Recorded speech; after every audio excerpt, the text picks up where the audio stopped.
Olá pessoal, sejam mais que bem-vindos a mais um encontro de matemática. E na aula de hoje nós trabalharemos a inequação quociente.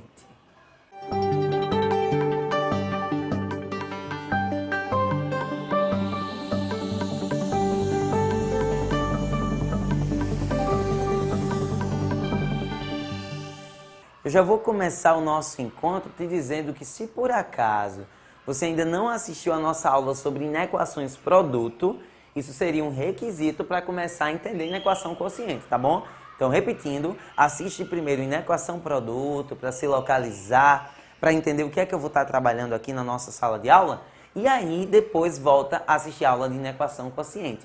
Meus queridos, primeiro nós precisamos entender o que é uma inequação quociente.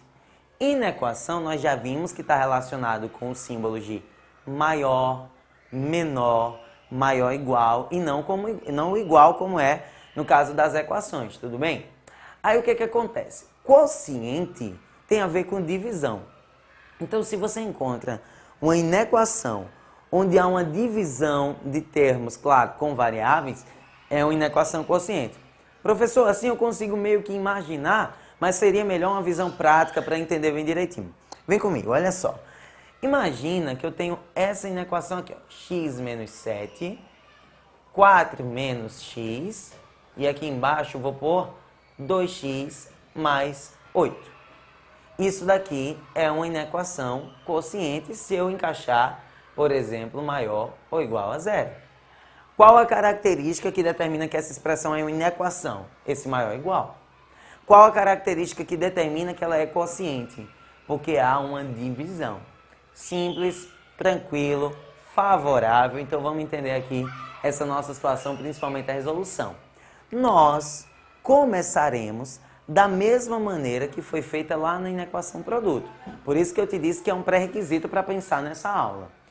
Qual o primeiro passo? Você separa cada uma das expressões e resolve como se fosse uma equação. Então eu pego aqui, ó, x menos 7 igual a zero.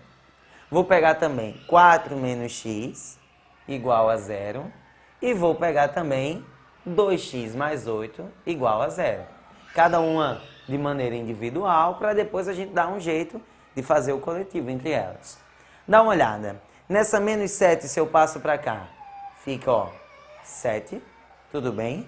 Nessa daqui, ó, o 4 eu passo para cá, vai ficar menos 4. E aí eu posso multiplicar por menos 1, fica x igual a 4. E essa daqui eu passo 8 para cá, vai ficar menos 8.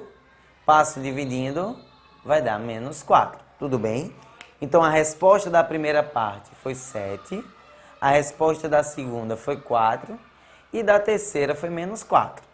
Pessoal, o que nós teremos que fazer é adaptar essas respostas para, no caso de uma inequação. Se fosse uma equação, já estava mais ou menos resolvida. Só tinha a questão da condição de existência, que aí influenciava no resultado. Como é uma inequação, nós vamos fazer algo muito parecido com o que era feito lá na inequação produto. Olha o que é que você faz. Se eu tenho 3 expressões, eu vou desenhar 4 linhas horizontais. Uma para a primeira expressão, uma para a segunda expressão, uma para a terceira e uma para a resposta final, tá bom? Então eu vou lá, ó, primeira linha horizontal, segunda linha, terceira linha, quarta linha. Não é tranquilo? Beleza? Então a gente vai pensar no seguinte, pessoal. Com essas linhas eu vou trabalhar os números que são os valores 7, 4 e menos 4. Na última linha eu coloco sempre, escutem isso, em ordem crescente.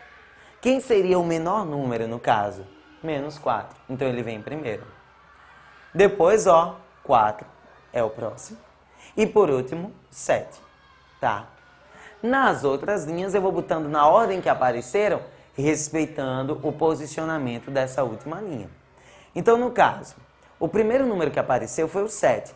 Eu vou pegar esse 7 e pôr aqui, ó, respeitando a posição. O segundo número que apareceu foi o 4. Vou pôr o 4 aqui, ó, dá uma olhada. E o terceiro número que apareceu foi o menos 4, que a gente põe aqui. Simples, fantástico, não tem bronca. O que nós vamos perceber agora é a relação de crescimento, ou seja, se é crescente ou decrescente cada uma das expressões.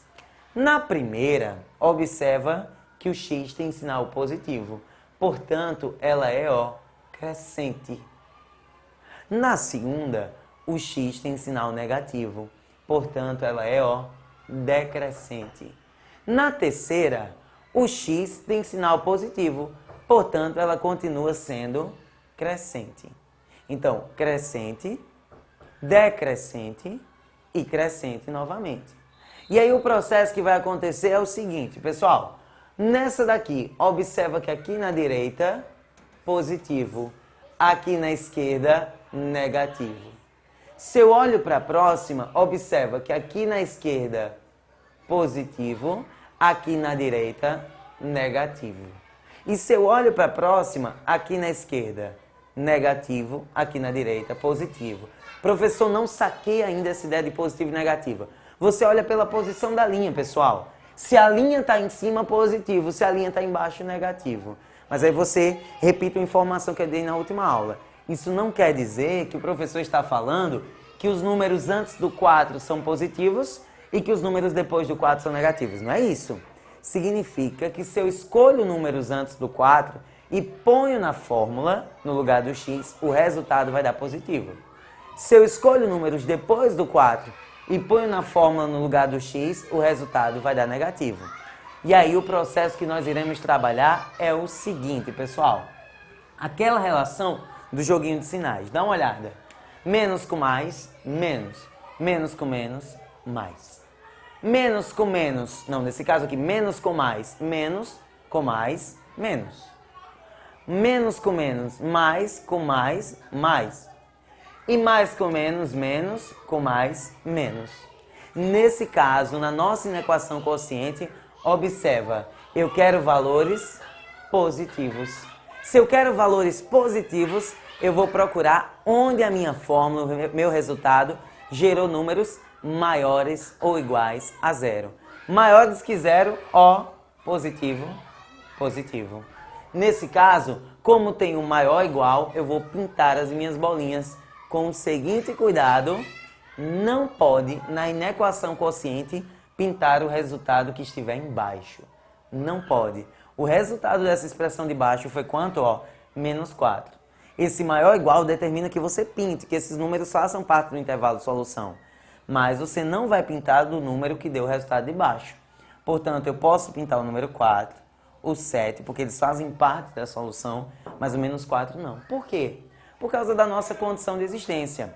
Eu não posso botar o número menos 4 aqui, porque senão dá zero. E não existe divisão por zero. Portanto, a nossa solução foi x menor que menos 4, ou está no meio do 4 e do 7.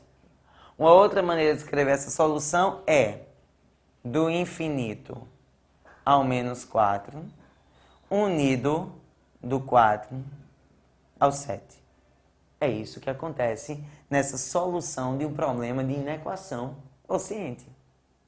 Então, se você gostou dessa dica, aproveita que tem muitas outras lá no site do colégio e também no nosso canal no YouTube, tá certo? Não esquece de revisar, exercitar, porque só assim aprende-se matemática. Até a próxima!